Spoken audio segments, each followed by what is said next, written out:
Here's another installment of Wrenching for Wellness Wednesday. I got my buddy here with me, and we're going to talk about what he does and what he works on and how it helps him. If it does help him, I don't know. It's not for everybody, but most people find that wrenching on something gets you away from the grind and gets you away from the screens that are, always broadcasting bad news. It seems that way, anyways. So here we go. So tell us who you are, Luke. Hello, my name is Luke Brisson. Yeah. Where did you serve? What did you do? Well, I spent 23 years in the Navy as a stoker. Yeah. Retired in '02. Yeah. So that's a marine engineer. Yeah. Yeah. What's a marine engineer do? Well, I work on boilers, diesel, gas turbine, auxiliary machinery. If it moves, we can fix it. Right. So lots of long hours on Lots stuff? of long hours, lots of long hours wrenching. Yeah. Then you retire. Yeah. So in the Navy, I remember being, with the exception of the cooks, marine engineers were always usually first on board the ship in the morning and last to leave. Always. We used to have to get to the ship at 3:30 to be in the spaces for. No, we used to have to to be in the spaces It's at for 4. Yeah. And fire in the boiler at 4, and all boilers and everything's ready to go by 8 o'clock for the old man. And then you can let go lines and drive up the harbor. So yeah, we're always first on board and last to leave. Yeah. And it was funny I'll just interrupt, in the engineering world, we were sort of different than the rest of the trades on board, because we always had something to work on. We always had something to fix, and we were in charge of propulsion. And if the propulsion wasn't working, the ship didn't go nowhere. So they always left us alone. The storage ship and everybody out to the jetty to do something and go to the hangar to do something. But they always left the stokers out because we had our own things to do. And it was a good trade. Hey, Oh, definitely. yeah, Definitely. we didn't have to. We did store ship once in a while when it was a big order to go away with. But generally they left us alone. Yeah. So how long did you do? Did you say? 23. 23. Right on. And you did some other province postings, I believe, didn't you? Yeah. 3 years in Saint-Jean, Yeah. in language school, Right. and 3 years in Chicoutimi, the reserve unit. Yeah. You're running small boats and stuff like that. Yeah, small Yeah. boats, maintain the building. Spent 2 summers teaching basic training. Yeah. Right on. So what's your hobbies now? Well, it was Jeeps for a while. Still got one.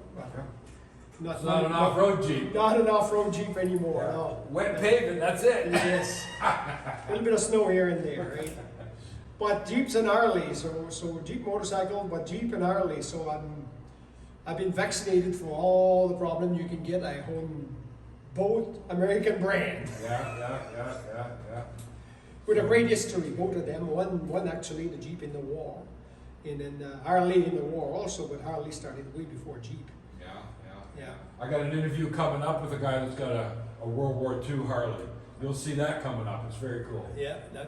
So over the years, well, before I joined, I had a motorcycle anyway. But after when the kids come, that's the toys disappear. Toys disappear. Yeah. Your first kid come, well, then the 3-wheeler disappeared. The off-road machine disappeared. That's when the first one came, and then we got posted to Montreal and to Saint-Jean, and then the second kid came, so the motorcycle disappeared.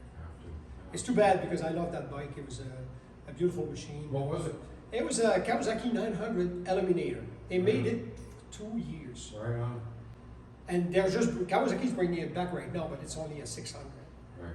Did that require a lot of wrenching, or was it pretty? No. This is the only bike I bought brand new. That's So why no I said- wrenching. No This wrenching. whole conversation is supposed to be about wrenching. Yeah, and we're but no, talking that- about a bike that didn't need any wrenching.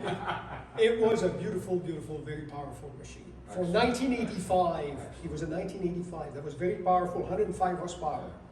So let me predict the future. So Luke wanted to do some wrenching. So what did he buy?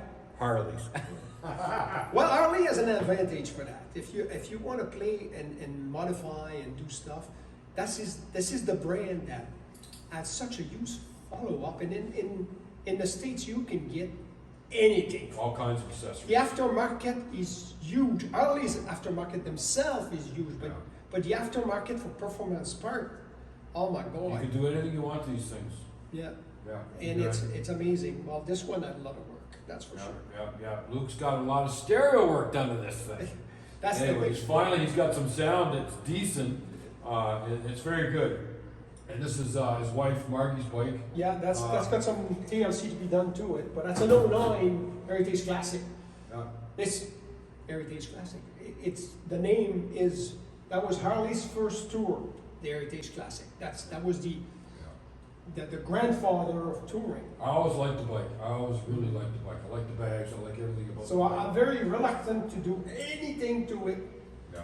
other than leaving it stock. The four of us rode last summer to Ontario. We ran into a charging problem with Margie's Yeah. bike. So we undid all the lights and friggin' tried to maintain the battery as much as we could. Charged it at the motel, and we had to charge at the gas station one time for half an hour. Yeah. Anyways, but we made it home, so he needs some charging system Yeah. regulators, data, whatever, and get that back on the road. Now that's a funny thing because we had problem with that, and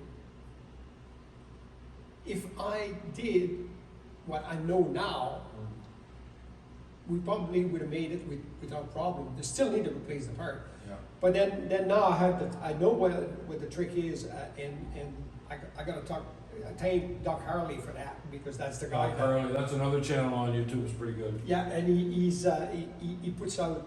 He works at a Harley dealer, but he puts out the things that you need to know. Right. So that was a good one to go there too. So let's get back to the wrenching part. What do you attribute your wrenching? Were you a wrencher? You must have been wrenching before you joined the Oh military. yes. Because you had a chopper and stuff. So Yeah, what do you- I built a chopper, but the '70s. But your old man never wrenched. Your old No, man was a no, mason. no. So where do you get the wrenching from? My grandfather, I think. Oh yeah. Grandpa was good at everything, Right. and that right there was spending time with him was learning something. Right. He was never idling, Right. To him, TV was something bizarre. Yeah. It's radio with picture, he used to call it. Yeah, right. You know, So radio with wrenching. So right on. So you wrenched right from an early age, and then you joined the military, and you were a marine engineer, probably because you were wrenching from a young age, and the trade was available. So you did your career. You retired. You started working at a rink with your refrigeration ticket, running the Zamboni, running the building, and all the maintenance and everything that goes with it. So now you're a building manager here, but you're still wrenching on these things. Oh yes. Yes. What could you say to somebody that might be having issues, or stuck on the couch, or stuck in front of a screen, or what would you recommend to that person? I would say it doesn't have to be a motorcycle, but motorcycle has the advantage of not taking much room. You can work on it if it's not your daily driver. It's something that you use on weekend or whatever. So that gives you something to do there. But it can be something else. It leads to other things. I mean, I got a bicycle in there that I'm fixing for a neighbor, and it's part of it. It's something. It's wrenching. Yeah. So you do that. You find something that you want. Look, you can sit there, and there's guys that work on small engine. Yeah. Chainsaws, whippersnippers. Yeah, whatever. lawnmower. Yeah. I bought a lawnmower from a guy that was retired that was wrenching like that. He was just fixing it. Yeah. So. And you pick them up on the streets, and people throw them out. And Yeah. You got 2 or 3, you make one. Yeah. So tell me something. It's after supper, you've eaten, your dishes are all done, everything's away, everybody's relaxing, and you're sitting there, and there's F all or watch on the television. What's the first thing that comes to mind? Oh, I gotta go down there. I gotta go down here and then polish the bike. We didn't talk about that. That's not. I didn't guide him into that. No, that's it. That's it. Because, well, first of all, putting the new amplifier in, and the woes of installing more modern equipment on an 06. Right. Which has the 19-liter tank, which the valley for passing wire is Small. very small.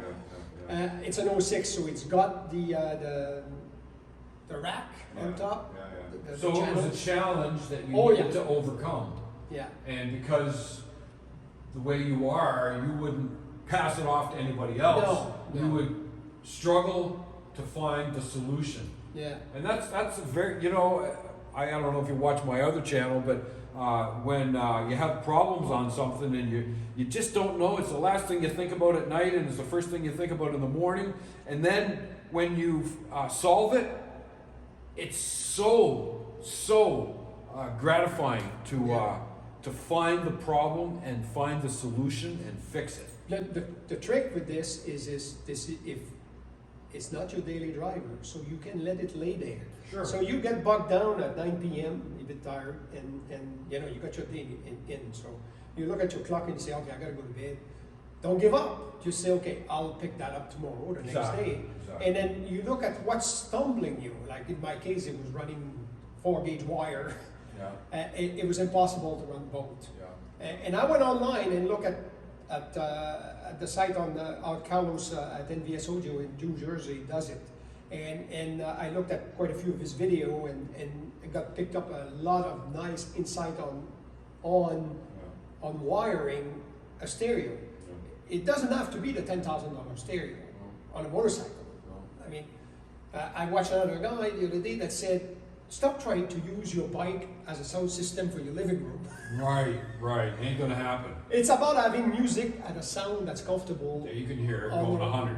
And when you go for a ride on one of these bagger, at my age anyway, it's got to be comfortable. Yeah, of course. It's got to be enjoyable, and of course. it's got to be enjoyable, and it is. This is what you go to after you get off a crotch rocket as a teenager. This is what you're going to finish up. Well, not quite what you're going to finish up on, because you might see two wheels back here, what you're going to finish up on. A lot of the time I look at lower bikes, like bike without bag fairing or anything, and I said, I'd love to ride one like that again, but on the highway it's too much wind, this and that. Yeah. How old do you have to be for, I always said, how old do you have to be to drive one of these? Then I realized it's not how old you have to be, it's how comfortable you want to be. You want to be, exactly. And what are you planning? Are you going to take this for 1,000 kilometer or 5,000 kilometer trip? Of course you will. Of course This you will. will. I wouldn't. I've done one on a crotch rocket. Well, I'm sure there's lots of people that have done trips on smaller bikes. But anyways, that's all right. Yes. So the whole purpose of this little chat is to try to share with you guys and girls what some of us are doing to keep your head straight. And Wrenching for Wellness is something that I'm starting. I want to start. I'm thinking about nonprofits soon and putting in an application to VAC for their grant, so I can find a location and we can start wrenching, a couple of 3-4 times a week for maybe 4 people or 5 people and working on something. I've already got a couple of lifts donated, and it's just moving forward. You just got to do the right steps at the right time, and who knows what's going to happen.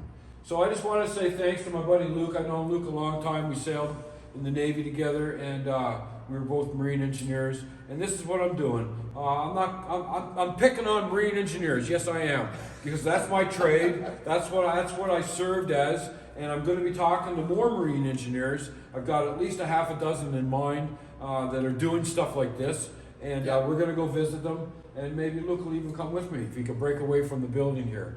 Anyways, thanks a lot for watching, and like and subscribe, and tell your friends what we're trying to do, and watch out for what's coming up next. Thank you. You're welcome. So there you go. There's our first Wrenching for Wellness Wednesday chat. I'm going to try to do this every week with a new person every week. I want to thank Luke for being honest with me and being very open and talking about what he did and what helps him when he's feeling not 100%. And wrenching does help some people. Thanks for watching. I will see you next week with another installment and another guest. I think I do a little bit of traveling to get this one. So stay tuned to that. Stay tuned for that. And we'll see what happens. Don't forget to like and subscribe. All right. Thanks.